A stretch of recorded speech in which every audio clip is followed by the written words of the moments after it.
शान्ताणं नमो सिद्धाणं नमो आयर्याणं नमो वज्राय नमो लोय सभ्यसाय मंगलमय मंगल करण वीतराग विज्ञान नमो ताहि जाते भय अरहंता दिमान कर मंगल करो ग्रंथ करण को काल जाते मिले समाज सब आवे निज पद राम हम्योन जिणं वीरम् अनंत वर्णान दर्शन सावम वोच्छामिनियं सारम केवलीशुद्धि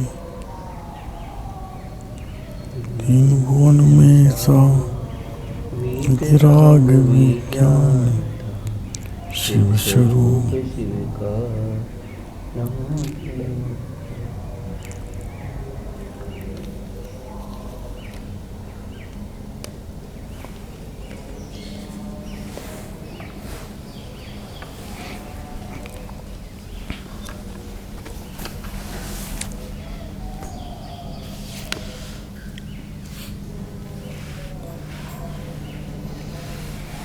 इससे वक्ता का स्वरूप हमारे 2 पॉइंट हो गए थे, एक बार पुनः पढ़ लेते हैं आगे से। अब इनकी वक्ता का स्वरूप कहते हैं। सुधीर जी किनके? जो वक्ता है वो भी वाचने सुनने योग्य। हाँ, जो वाचने सुनने योग्य शास्त्र हैं उनके, इनके मतलब उनके, उनका वक्त। हम औरों की बात नहीं कर रहे, हम उन विषय की बात कर रहे हैं कि जो हमने बताया, जो शास्त्र मेरे मोक्ष मार्ग को दिलाने में निमित्त भूत हैं, मेरे प्रयोजन को प्राप्त कराने में निमित्त भूत हैं, सुख की प्राप्ति में, कषायों को घटाने में निमित्त कारण बनते हैं, उन शास्त्रों का श्रवण वाचन, वो वाचन करने योग्य है। वो तो ठीक हो गया, लेकिन उनके वक्ता कैसे होने चाहिए? तो पहला तो पॉइंट था, प्रथम तो वक्ता कैसा होना चाहिए। मैं आज शाम को नहीं हूँ, बच्चों को नहीं भेज रहा, मैं दिल्ली जा रहा हूँ और उम्मीद है कि 90% रात तक लौटाऊंगा, शाम तक। अब इनके वक्ता का स्वरूप कहते हैं, वक्ता कैसा होना चाहिए? जो जैन श्रद्धान में, यहाँ पे जैन धर्म में नहीं कहा, जैन श्रद्धान में, जो जैनों का, जैन मान्यता के अनुसार जो सम्यक श्रद्धान है। सम्यक श्रद्धान यानी अपनी आत्मा का सम्यक श्रद्धान ज्ञान आचरण है। उस सम्यक श्रद्धान में, वो जैन श्रद्धान है, उस जैन श्रद्धान में दृढ़ हो। क्योंकि यदि में वस्तु की श्रद्धान ले सकते हैं, वस्तु का श्रद्धान में दृढ़। बिल्कुल बिल्कुल, जैन श्रद्धान उससे अलग है ही नहीं। जो वस्तु स्वरूप है उसका श्रद्धान वही जैन श्रद्धान है। जैसा जीव, जैसा पुद्गल, जैसा जीव, जैसा अजीव, जैसा आश्रम बंध संबंध निद्रा मोक्ष, जैसा पुण्य पाप, जैसा पुद्गल धर्म धर्म आकाश काल, उन सब का यथावत श्रद्धान वही सम्यक श्रद्धान है और वही जैन श्रद्धान है। उसमें दृढ़ हो, डिगाए ना डिगे। अब वो डिगे नहीं, वो कैसे नहीं डिगेगा भाई साहब? जब कोई दूसरा ये बताएगा, अपेक्षा समझिए, नहीं वो ऐसे नहीं डिगेगा यदि उसने स्वयं अनुभव प्रतीति कर ली है तो बराबर, ठीक है। इसका उदाहरण आता है इसी में। नमक कैसा होता है? खारा होता है। लेकिन हमने कभी नमक चखा नहीं। आपने मुझसे कहा कि भाई साहब नमक कैसा होता है, तुम्हें ये नहीं मालूम नमक तो मीठा होता है। तो आप बोले भाई ये स्वाध्याय भी कराते हैं, झूठ क्यों बोलेंगे, तुमने तो चखा नहीं। हाँ मीठा होता है। आपने मान्यता में आ गया कि मीठा हो। कल को यहाँ कोई और सज्जन बैठे थे, और बड़े विद्वान, बहुत बड़े विद्वान, आपने उनको पहले भी कई जगह सुना देखा।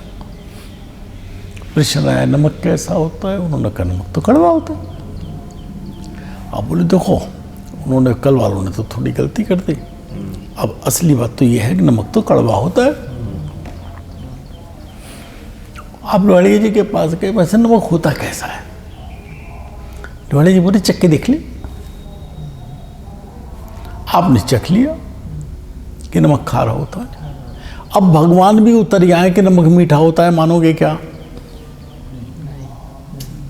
क्योंकि आपने उसका स्वाद और प्रतीति ले ली। उसे कहते हैं दृढ़ता।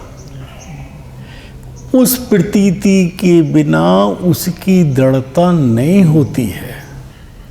जैन सिद्धांत में दृढ़ हो, अर्थात जैन सिद्धांत में जो लोहाड़ी जी कह रहे वस्तु का स्वरूप बताया है, उस वस्तु स्वरूप को अनुभवन किया हो, वेदन किया हो, वो जैन सिद्धांत में दृढ़ है। अब समझ गए ना भाई साहब? वरना तो दूसरे के कहे अनुसार मान नहीं ना। अब एक बार चख लेने के बाद विश्व का कोई व्यक्ति, अमेरिका का प्रेसिडेंट आके कह कड़वा होता है तो मानोगे ना, बहुत बड़ा आदमी है। अरे भाई साहब मैंने चख रखा है, आप रहने दीजिए, मैंने चखा है, ये चख रखा है, ये तो मुझे पता है कैसा होता है। क्यों माइकल साहब, ठीक है नहीं है, हैं? वो एक बार तू चख लेगा तो तू नमक के स्वाद के सिद्धांत में दृढ़ हो गया।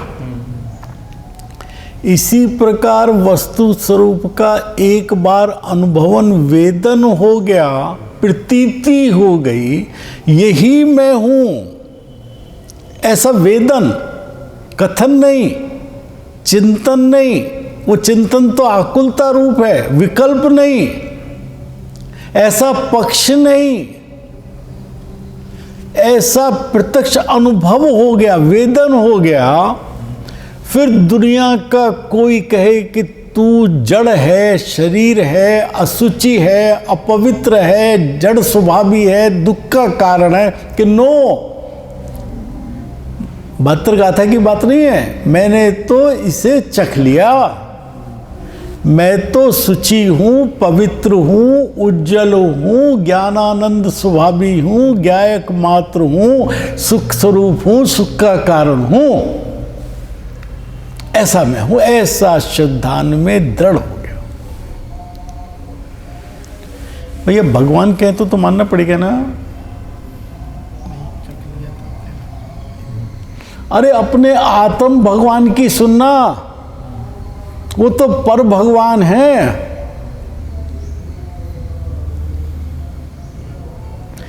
पर की तो महत्ता खूब आ रही है। जो मैं भगवान हूं, एक बार एक क्षण के लिए, क्षण भर निज रस को पी चेतन, मिथ्या अमल को धो देता है, उसकी महिमा नहीं आती है। तो कहते हैं दृढ़ हो, क्योंकि यदि स्वयं अश्रद्धानी हो, आत्म तत्व का श्रद्धानी कहो, जैन तत्व का श्रद्धानी कहो, जैन श्रद्धानी कहो, वस्तु स्वरूप का श्रद्धानी कहो, ये सब एक बात है, एक बात है। तो औरों को श्रद्धानी कैसे करें? उसके वक्ता होने का या उपदेश का प्रयोजन तो यही है जो उल्टी मान्यता श्रोता के मन में है उसे निकाल कर सत्य मान्यता को स्थापित कर दे। लेकिन जब अपने में ही असत्य मान्यता पड़ी हुई है तो उनमें सत्य मान्यता कैसे स्थापित करेगा? अगर खुद ही अश्रद्धानी है तो औरों को श्रद्धानी कैसे करेगा? भैया जितनी इस पे चाहे चर्चा कर लो, आप कहो मैं 3 दिन इस विषय पे बात करता हूँ, इसी विषय। अगर हम परंपरा से माने, कभी परंपरा से बात आई, अभी सम्यक दर्शन तो जब होगा तभी होगा। उसका कथन तो सत्य है लेकिन अनुभव पूर्वक नहीं है। वो ये कह रहा है नमक खा रहा है परंपरा से, ना उसने चखा है ना सुनने वाले ने चखा है। अगर वो चख के बोलेगा तो उसके कथन की बात ही दृढ़ता कुछ और होगी। वो बात तो उनने ठीक कही जो जैन शासन में परंपरा से आगम से आई है, केवल ज्ञानी भगवान की दिव्य ध्वनि में आई, उसको गणधर भगवान ने झेला, 12 अंग की रचना की, 4 योगों में निबद्ध किया, उसको आचार्यों आदि के माध्यम से ज्ञानी पुरुषों तक हम तक आई।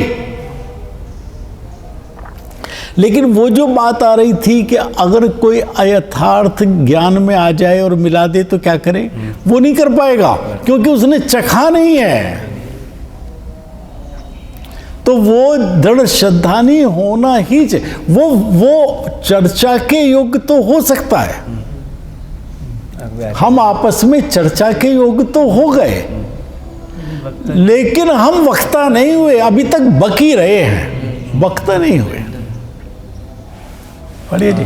जो कहा उसको बोल रहे हैं, हम उसे बोल रहे हैं और वो बोलने में ना हमें वेदन हो रहा है ना वेदन करा पा रहे हैं, ना वेदन में निमित्त हो पा रहे हैं। दूसरे क्यों नहीं हो पाए? क्योंकि खुद ही नहीं जाना है, बकवास है सिर्फ। ये वक्ता का पद एक महान पद है भैया, जो स्वयं सम्यक्त का धारी है और दूसरे के सम्यक्त में निमित्त बन सकता है।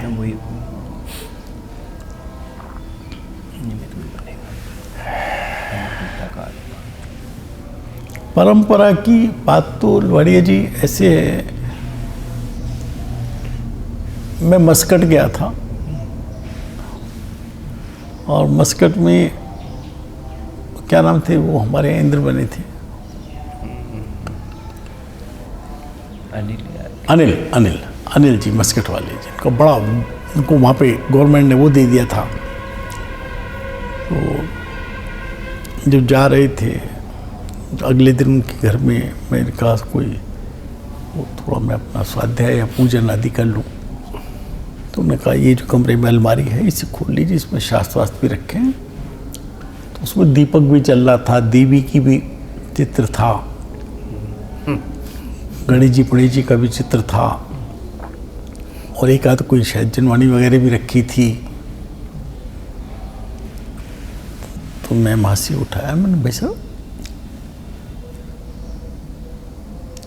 तो दीपक चल रहा है, हमारे यहाँ दीपक नहीं चलते हैं। मेरे भाई साहब ये तो हमारी परंपरा है, हम अपनी परंपरा को कैसे छोड़ दें? हमारे पिताजी से पीछे से चली आ रही है परंपरा। मैंने कहा मैं आपको बहुत अनुकरणीय बात कही, मैं आपको साधुवाद देता हूँ कि आप अपने पिता की परंपरा को छोड़ने को तैयार नहीं। कि आपके पिता करते क्या थे? साइकिल चलाते थे, एक साधारण सी एक कमरे में रहते थे, आपके बाहर 2-3 मर्सिडीज खड़ी हैं, इतनी बड़ी कोठी खड़ी है, परंपरा क्यों तोड़ दी? परंपरा को रहते। अरे संगी पंचेंद्री हुआ है, उस संगी का अर्थ ये है कि हित और अहित को पहचाने, ये ठीक है ये ठीक नहीं है पहचाने, वरना तू असंगी जैसा है, एक इंद्री जैसा है। परंपरा से तो ऐसे ही स्वीकार होता है भाई जी। वो परंपरा तो ठीक है, उसको नास्ती नहीं है, नकार नहीं उसका, लेकिन मैं जो कह रहा हूं मात्र उस सुने हुए को परंपरा से कह रहा हूं या ये सत्य है, इस सत्य का अनुभव करके कह रहा हूं। अभी दूसरी बात कहता हूं, आप गुरुदेव का प्रवचन सुनते हो सब, उसमें हा कितनी बार आती है ना, आती है सुधीर जी। और हमारे कुछ विद्वानों ने वो नकल शुरू कर दी अपने स्वाध्याय में, हा। इनका भैया सुन नकल से काम नहीं चलेगा, परंपरा नहीं चलानी है, ये नकल से नहीं चलेगा। गुरुदेव की इस आहा में दो बातें हैं। एक तो या तो वो उस समय आत्मा के रस में डूब के बोल रहे हैं, उस चीज को वेदन करके बोल रहे हैं, या आहाई करुणा करके बोल रहे हैं कि तू समझ नहीं पा रहा है। तुम कौन सी आहा कर रहे हो? तुम्हें करुणा हो रही है या तुम्हें वेदन हो रहा है या नाटक हो रहा है? सिर्फ नाटक हो रहा है।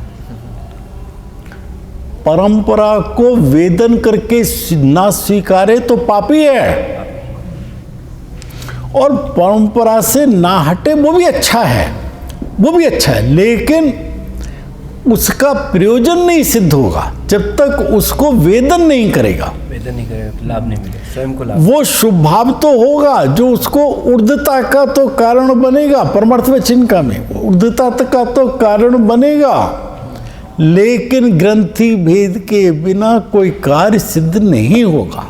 स्वयं को लाभ। तो वक्ता कैसा होना चाहिए? जो जैन सिद्धांत में दृढ़ हो, क्योंकि यदि स्वयं अश्रद्धानी हो औरों को श्रद्धानी कैसे करे?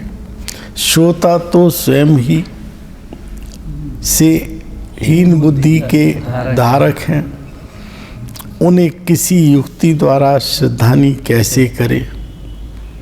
और श्रद्धानी सर्वधर्म का दर्शन मूलो धम्मो। आगे दूसरा पुनश्चय टोडरमल जी फिर कहते हैं वक्ता कैसा होना चाहिए? जिसे विद्याभ्यास करने से, विद्याभ्यास का मतलब है चारों अनुयोगों का अभ्यास, और विद्या के अंदर जो विषय है उस विषय का अभ्यास, इसकी पकड़ है, पढ़ना नहीं। शास्त्र का अभ्यास का मतलब वो तो एक कोरा पठन हो जाएगा। सुधीर जी, शास्त्र का विषय क्या है? आत्मा। द्रव्यानुयोग का विषय क्या है? मैं आत्मा। उस विषय का अध्ययन, वो पकड़, उसका नाम स्वाध्याय है। शास्त्र पढ़ने का नाम स्वाध्याय नहीं है, तो शास्त्र पठन है अपना अध्याय, अपना अध्ययन। वो जो शास्त्र में विषय आया है, स्व और पर, उनको पहले जाने, चिंतन में विकल्प में जाने, और जान करके पर को पर जानकर, पर से दृष्टि हटाकर स्वयं को स्वयं जानकर स्वयं में जमे, ये मैं हूं, उसका नाम है विद्याभ्यास। इधर तेरी प्रवृत्ति जाएगी क्यों?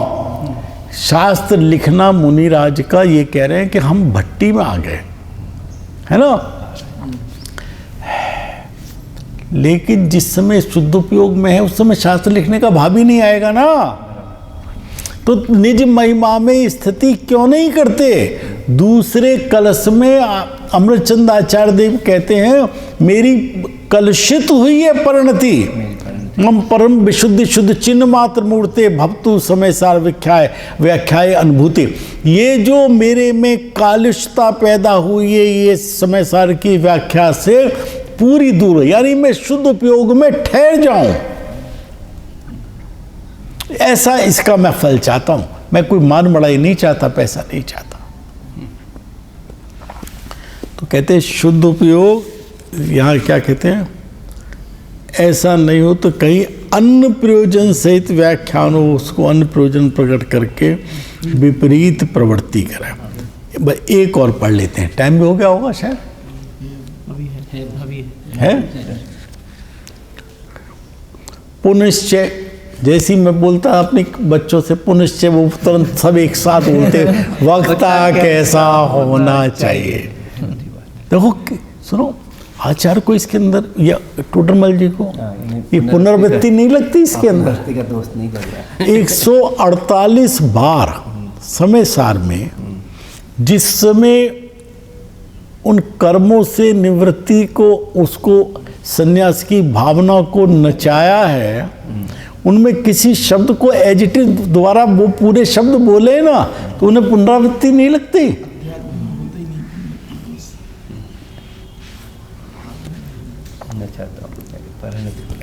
वक्ता कैसा होना चाहिए, जिसे जिन आज्ञा भंग करने का भय बहुत हो। इसमें वक्ता कैसा होना चाहिए, उसके छोटे छोटे पॉइंट बन सकते हैं। नंबर 1 जैन धर्म का दर्शन था। नंबर 2 शास्त्र विद्याभ्यासी। नंबर 3 सम्यक ज्ञान हो, से प्रयोजन निश्चय व्यवहार के अपेक्षा समझता हो। नंबर 4 हो गया जिन आज्ञा भंग करने का भय बहुत हो। इतनी पूरी बात तो उसका भाव निकला, वो भाव निकाले। फिर तो इसमें तो अस्ति नास्ते, ऐसा नहीं हो तो फिर इसका नुकसान क्या होगा। अगर ऐसा नहीं है तो दोष क्या आएगा। विस्तार करना तो नहीं, विस्तार तो अलग हो गया, इसके अंदर तो तुरंत इतना कह रहे हैं ऐसा ना हो तो दोष क्या आएगा। जिन आज्ञा भंग करने का भय बहुत हो, एक सप्त व्यसन से बड़ा पाप है जिन आज्ञा भंग करना। क्योंकि असत्य, झूठ, चोरी, अब्रह्मचर्य, परिस्त्री सेवन, वेश्यागमन, जुआ, ये सबसे बड़ा पाप है। जिन आज्ञा जो भंग होगी करेगा कोई व्यक्ति, वो तीव्र मिथ्यात्व के बिना नहीं करेगा। और मिथ्यात्व को सप्त व्यसन से बड़ा पाप कहा है शास्त्र में, है ना। तो जिन आज्ञा भंग करके क्या होगा, उससे तो सप्त व्यसन से एक भव का बुरा होगा, तो नरक आदि में चला जाएगा। लेकिन जिन आज्ञा भंग करने से तू अपना और दूसरे जीवों का भवांतर तक बुरा करेगा। इसलिए जिनेंद्र की आज्ञा भंग नहीं करना, किसी लोभ से नहीं करना, किसी भय से नहीं करना कि समाज क्या कहेगा। यहाँ तो ये कहना ही पड़ेगा, यहाँ तो ऐसे लोग बैठे, मुझे तो यही बात कहनी पड़ेगी। नो, जिन आज्ञा भंग नहीं करना। तेरे में शक्ति नहीं हो, जिनवाड़ी बंद कर उठ के चला जाओ। जिन आज्ञा भंग नहीं करना। किसी को खुश करने के लिए, लोभ से, प्रलोभन से खुश करने के लिए नहीं कहना, भय से नहीं कहना। सप्तभंग में तो स्वयं का ही नुकसान होगा। जिन आज्ञा में तो जो सुन रहे हैं वो भी उनके निमित्त पड़ेगा, उनके गलत मार्ग में वो जाएंगे अपने उपादान से, अपनी योग्यता से। लेकिन उसमें निमित्त कौन पड़ा। पंडित जी एक कह के घर से, वहाँ से निकले मंदिर से, एक लड़के ने एक जूता फेंक के मारा या ईंट मारी, पंडित जी की खोपड़ी खुल गई। पंडित जी ने पलट के देखा, क्या देखता है भाई पंडित, जो होना था वो हुआ, योग्यता से हुआ, कोई दूसरे का करता नहीं। बोले तेरी बात बिल्कुल ठीक है बेटा, मैं देख रहा हूं मुंह काला किसका हुआ, निमित्त कौन हुआ, मैं तो ये देख रहा हूं। इसके अंदर इस ईंट लगने में लगी, अपनी योग्यता से लगी, खून निकला अपनी योग्यता से लगी, लेकिन मुंह काला किसका हुआ, निमित्त में कौन आरोप आया। तो वो मुंह काला नहीं कराना, जिन आज्ञा भंग करके दूसरे को कुमार्ग पे डाल के अपना मुंह काला नहीं कराना।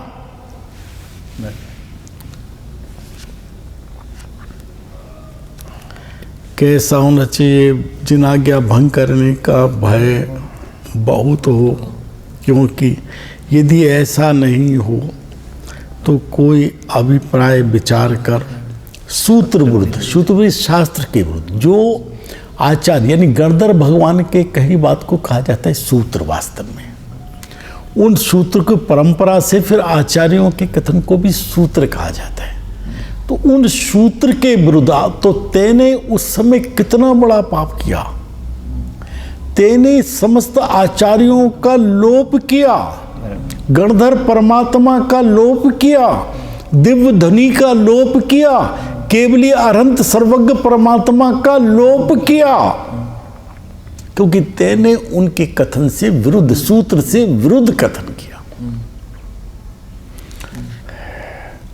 सूत्र विरुद्ध उपदेश देकर जीवों का बुरा करे, वही कहा बुरा करे, कोई बुरा नहीं कर सकता, उनके बुरे में निमित्त पे आरोप आए, ऐसा कहा भी है। इसे पढ़ लेते हैं, ये पढ़ना भैया जरा कोई संस्कृत वाला। ये गुण विचार लियो